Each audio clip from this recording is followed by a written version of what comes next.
सलाम students, welcome to lecture number 16 of functional analysis. Students, इसमें मैं प्रॉब्लम नंबर 1 उठाऊंगा और उसमें ये दिया गया कि जनरलाइज इनइक्वालिटी को प्रूव करो। तो उसके लिए सबसे पहले मैं ट्राइएंगुलर इनइक्वालिटी यहाँ पर लिखूंगा। उसमें x है, y है और z है। 3 पॉइंट्स हमारे पास है। ये डिस्टेंस है इस x का y से और ये डिस्टेंस है इस x का इस z से और ये डिस्टेंस है इस z का इस y से। फ्रेंड्स ये है, तो इसके मुताबिक जो ट्राइएंगुलर इनइक्वालिटी हम लिखेंगे वो हम लिखेंगे डिस्टेंस x का है z से, जो कि ग्रेटर देन और इक्वल टू है distance of x from z plus distance of z from, sorry students यहाँ पर मैंने y लिखना है, ये चीज़ थी ये, फ्रॉम y। स्टूडेंट्स अब इसको जनरलाइज किया गया है n एलिमेंट्स के लिए, तो इसकी जनरलाइज फॉर्म क्या होगी मैं यहाँ पर लिख रहा हूँ।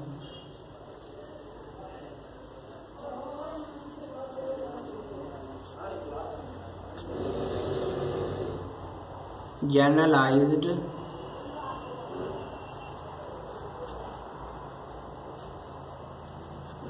Triangular inequality which is students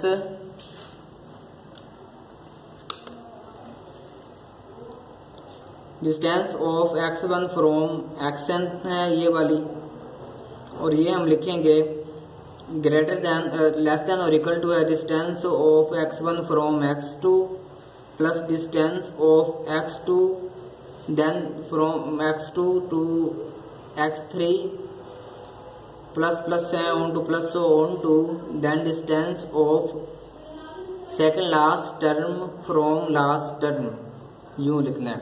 students ये generalised form of triangular inequality है। तो अब हम इसका प्रूफ देखते हैं कि इसको प्रूव किस तरह करना है। उन्होंने यही कहा कि इसको प्रूव करो। प्रूफ फ्रेंड्स, इसका प्रूफ करने के लिए हम मैथमेटिकल इंडक्शन मेथड इस्तेमाल करेंगे।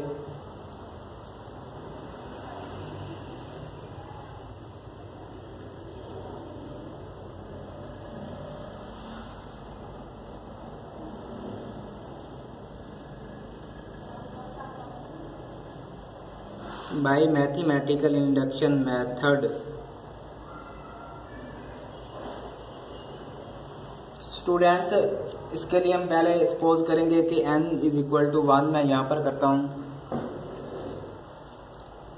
Late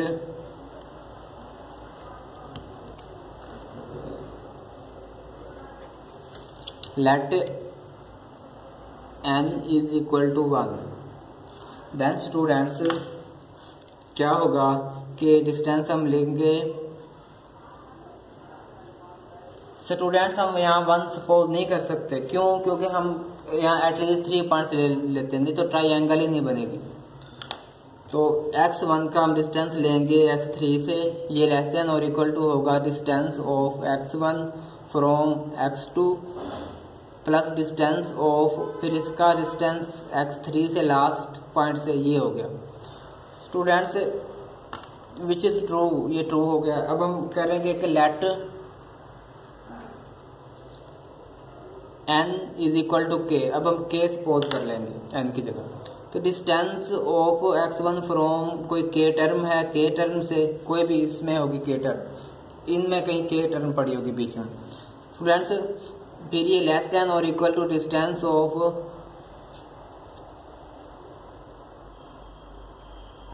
x1 from x2 plus distance of x2 from x3 plus plus and so on to plus distance of k minus 1 term from k term of x। Students इस तरह है। Students उसके बाद हम अब पहुंचेंगे कि जो कि हमारे पास अब ये ट्रू हो चुका है, तो अब हम कहेंगे let it is this result is true for n is equal to k plus 1। इसलिए हम अब सपोज करेंगे let n is equal to k plus 1।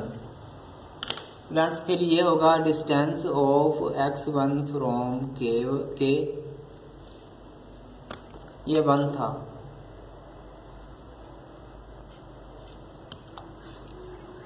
k plus 1 students ये बराबर हो सकता है कि distance of x from k थी, ये वाली जो थी ये वाली, और फिर इस k से हम सिर्फ एक ही पॉइंट बढ़ाया है ना, तो इसकी क्या करेंगे, distance of x k to x k plus 1 यूँ लिखेंगे। स्टूडेंट्स ये जो था ये इसके इक्वल था, अब हम लिख रहे हैं ये वाला distance of x1 from x2 plus distance of x2 from x3 plus and so on to plus distance of xk minus 1 from xk। Then students the distance of xk from xk plus 1 ये लिखेंगे। Students ये generalized, ये less than और equal to है। Students ये generalised form of triangular inequality ये है जिसको हमने जनरलाइज कर दिया है, तो ये ही है फॉर्म, इसी को हम कहते हैं generalize form of triangular inequality. Students ये भी सही है, हम इसी को भी कह सकते हैं, लेकिन अगर आप इसको इस शक्ल में लिखना चाहो तो आप लिख सकते हो। तो उसके लिए हम कहेंगे कि replace xk plus 1 by xn। जहाँ पर xk प्लस 1 होगा वहाँ पर नहीं स्टूडेंट्स, हम k को रिप्लेस करेंगे, k को रिप्लेस करेंगे n से। तो स्टूडेंट्स अगर k प्लस 1 जो है वो n के इक्वल है, स्टूडेंट्स फिर ये होगा कि जो k होगा ये बराबर होगा n माइनस 1 के, ये चीज़ होगी। स्टूडेंट्स अब हम यहाँ पर चेंज करते हैं डिस्टेंस ऑफ x1 फ्रॉम, यहाँ पर k प्लस 1 की जगह n लग जाएगा, ये होगा z x1 x2 plus plus so on to, हम यूँ ही लिख सकते हैं। ये वाला जो है हम बीच में ये ना लिखे तो कुछ भी नहीं है, अब हम ये लिख रहे हैं टर्म, तो ये होगी जी। चलो एक टर्म और लिखते हैं, distance of x2 from x3 plus plus and so on to plus distance of, यहाँ पर k की जगह क्या n माइनस 1 आ गया है, n माइनस 1 उसकी जगह n आ गया, k प्लस 1 की जगह ये हो गया। ये generalised form of triangular inequality है जो कि हमने प्रूव कर दिया, हेंस प्रूव्ड।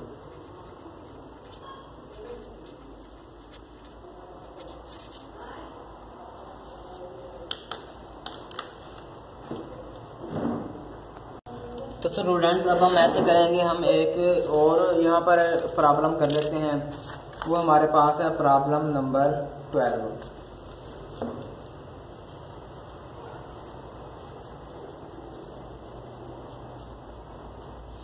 स्टूडेंट्स प्रॉब्लम 12 क्या है, वो कहते हैं यूजिंग द ट्राइंगुलर इनइक्वालिटी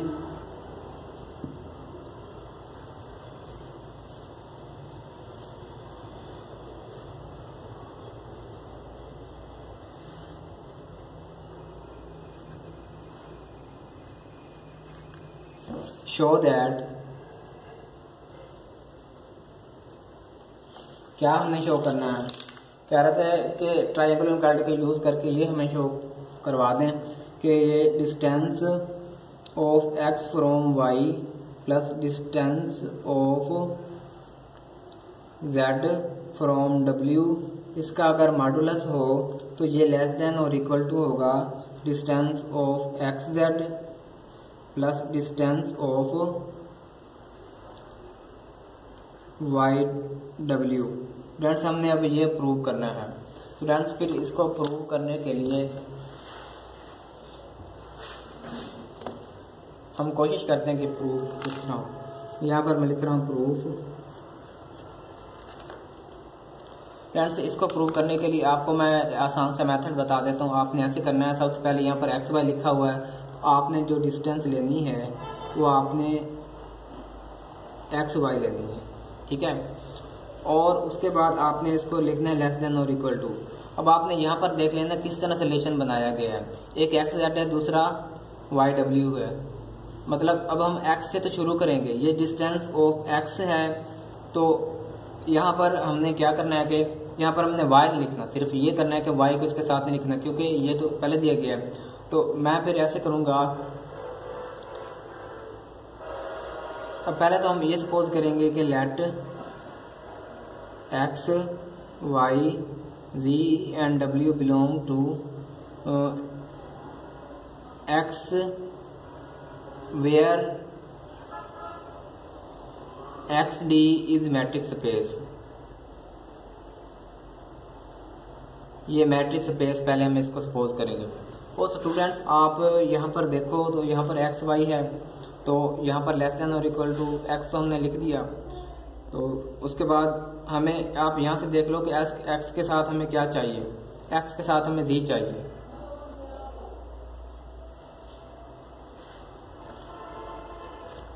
हमें क्या चाहिए, एक्स के साथ स्टूडेंट्स हमें जी चाहिए।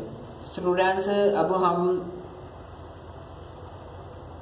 अब हम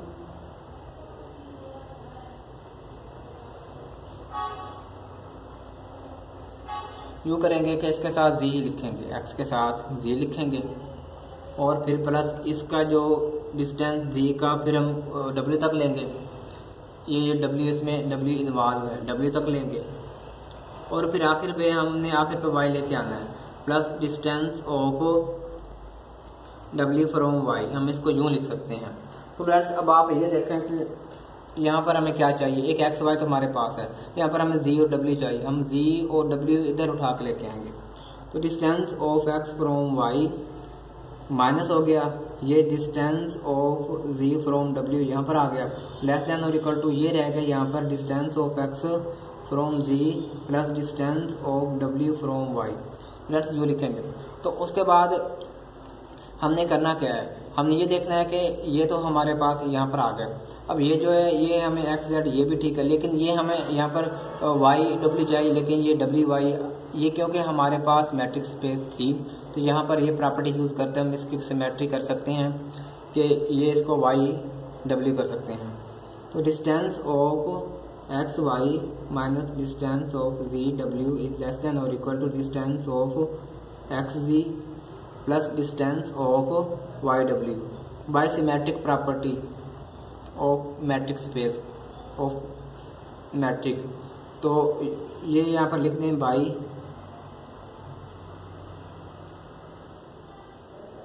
सिमेट्रिक है। तो फ्रेंड्स ये इसको मैं क्या दूंगा, इसको मैं J1 का नाम दूंगा, इसको J1। अब हम क्या करेंगे, नाउ मैंने आपको कहा था कि आपने ये डिस्टेंस लेना है, इसको देखकर आपने एक्स वाई के ले लिया, अब आप जी डब्ल्यू का लेंगे। तो डिस्टेंस ऑफ जी फ्रॉम डब्ल्यू, उसी तरह शुरू में तो यहाँ पर जी है अगर डिस्टेंस ऑफ जी। अब हम ये देख लेते हैं कि यहाँ से क्या सूटेबल बनेगा कि हम क्या कर सकते हैं। सबसे पहले जो फर्स्ट ऑफ ऑल बात है वो तो हमने जी ले लिया फ्रेंड्स। अब मैं यहाँ पर ले लेता हूँ एक्स, लेकिन आखिर पे डब्ल्यू आना चाहिए, देख लो एक्स हो गया, प्लस फिर इसी एक्स का हम लेंगे ये वाई से, और फिर अगर हम डिस्टेंस ले लें जो वाई का है वो हम डब्ल्यू से ले लें, क्योंकि आखिर में डब्ल्यू आना चाहिए, यूँ करके ये पूरा हो सकता है। स्टूडेंट्स अब यहाँ पर जी डब्ल्यू तो है, अब यहाँ पर हमें इसके मुताबिक ये एक्स वाई चाहिए वो हम इधर लेके आएंगे। तो डिस्टेंस ऑफ जी डब्ल्यू ये इधर आकर माइनस हो जाएगा, माइनस से distance of x from Y less than और इक्वल टू डिस्टेंस ऑफ ये दो बच जाएंगे Z from X plus distance of Y from W. Students यहाँ पर हमारे पास ये तो सही है, लेकिन ये वाई डब्ल्यू है, लेकिन ये जो है यहाँ पर एक्स पहले है और जी बाद में था, लेकिन ये उलट हो चुका है। यहाँ पर सिमेट्रिक प्रॉपर्टी यूज़ कर सकते हैं, क्योंकि हमने ये एलिमेंट से मैट्रिक्स स्पेस से उठाए, वो पहले मैट्रिक्स स्पेस है। लेस देन और equal to distance of x from z plus distance of Y from डब्ल्यू। फ्रेंड्स ये बन गया। तो मैं इसको इक्वेशन नंबर J2 का नाम देता हूँ, J2। अब आप स्टूडेंट्स ये गौर करें कि ये इसकी राइट हैंड साइड और इसकी राइट हैंड ये दोनों इक्वल हैं, जो कि ये दोनों इसी के मुताबिक आ रहे हैं। इसके इक्वल आ रहे हैं, ये जो लिखा हुआ है। स्टूडेंट्स अब हम ऐसे करेंगे कि ये देखें, अब यहाँ पर देखें तो ये जी डब्ल्यू पहले है, यहाँ पर बाद में है, ये डिफरेंस में थोड़ा मसला है। तो अब हम इन दोनों को देखें तो अगर हम यूं कर दें कि distance of x y, x from y minus distance of z from डब्ल्यू कर दें, अगर इसका मॉडुलस लगा दें, ये आराम से दोनों इस सूरत में भी और इस सूरत में भी यही चीज़ हो जाएगी। मॉडुलस इसका लगा दें तो ये भी इस तरह लिखा जा सकता है आराम से मॉडुलस की प्रॉपर्टी से। तो स्टूडेंट्स फिर हम यूँ करेंगे कि ये डिस्टेंस ऑफ एक्स फ्रॉम ये जी आ जाएगा plus distance of Y from डब्ल्यू, इसके और इसके मुताबिक ये दोनों इससे क्या है, लेस देन और इक्वल टू है। स्टूडेंट्स फिर फ्रॉम J1 एंड J2, यहाँ पर लिख रहा हूँ मैं, from J1 and J2 distance of x from y minus distance of z from w, इसका अगर मॉडुलस ले लें ये लेस देन और इक्वल टू आ रहा है distance of x from v plus distance of w from y। Friends हमने प्रूव कर दिया, hence our result is proved. तो इंशाल्लाह ताला हम मिलते हैं फिर नेक्स्ट वीडियो में, तब तक के लिए बच्चों खुदा हाफिज़।